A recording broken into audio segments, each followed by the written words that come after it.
ಇವತ್ತು ಅಧಿಕೃತವಾಗಿ ಗಾಲಿ ಜನಾರ್ದನ್ ರೆಡ್ಡಿ ಅವರು ಬಿಜೆಪಿಯನ್ನ ಸೇರ್ಪಡೆ ಆಗಿದ್ದಾರೆ. ನ್ಯೂಸ್ ಫಸ್ಟ್ ಜೊತೆ ಗಾಲಿ ಜನಾರ್ದನ್ ರೆಡ್ಡಿ ಅವರು ಇದ್ದಾರೆ, ಅವ್ರನ್ನ ಮಾತಾಡಿಸ್ತೀನಿ. ರೆಡ್ಡಿ ಅವರೇ, ಇವತ್ತು ತಾವು ಅಧಿಕೃತವಾಗಿ ಬಿಜೆಪಿಗೆ ಸೇರ್ಪಡೆ ಆದ್ರಿ. ಒಂದ್ ಪದ ಹೇಳಿದ್ರಿ, 13 ವರ್ಷದ ಬಳಿಕ ನಾನು ಮತ್ತೆ ಪಕ್ಷಕ್ಕೆ ಬರ್ತಾ ಇದ್ದೀನಿ, ಆದ್ರೆ ನಿನ್ನೆ ಹೋಗಿ ಇವತ್ತು ಬಂದಂಗೆ ಆಗ್ತಿದೆ ಅಂತ.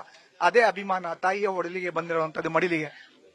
ನೋಡಿ, ಒಂದು ಮಗು ಯಾವ ರೀತಿ ಎಲ್ಲೋ ಒಂದ್ ಕಡೆ ಹಾದಿ ತಪ್ಪಿ ಮತ್ತೆ ತಾಯಿ ಮಡಿಲಿಗೆ ಬಂದು ಸೇರ್ಕೊಂಡ್ರೆ ಆ ಮಗುಗೆ ಯಾವ ರೀತಿ ಒಂದು ಸಂತೋಷ ಆಗುತ್ತೇನೋ ಆ ರೀತಿಯ ಸಂತೋಷ ಇವತ್ತು ಭಾರತೀಯ ಜನತಾ ಪಕ್ಷದ ಒಂದು ಕಚೇರಿಗೆ ಬಂದ ನಂತರ, ಪಕ್ಷದ ಮಡಿಲಿಗೆ ಸೇರಿದ ನಂತರ ಆ ತಾಯಿ ಮಡಿಲಲ್ಲಿ ಇರುವಂತ ಒಂದು ಸಂತೋಷನೇ ಇವತ್ತು ನನಗೆ ಆಗಿರುವಂತದ್ದು. ನನ್ನ ಕಡೆಯ ಪ್ರಶ್ನೆ ಸರ್, ತಾವು ಪಕ್ಷಕ್ಕೆ ಬಂದಿದ್ದೀರಿ, ಕಲ್ಯಾಣ ಕರ್ನಾಟಕ ಭಾಗದಲ್ಲಿ ಇರುವಂತ 5 ಲೋಕಸಭಾ ಕ್ಷೇತ್ರ ಎಷ್ಟು ಪ್ರಭಾವ ಬೀರುತ್ತೆ ಅದೀಗ?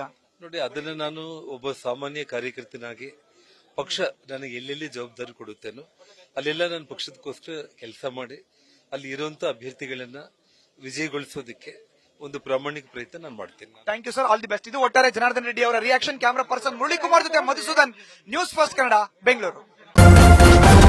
ನ್ಯೂಸ್ ಫಸ್ಟ್ ನಿರ್ಭೀತಿಯಿಂದ ನಿಮ್ಮ ಪರವಾಗಿ.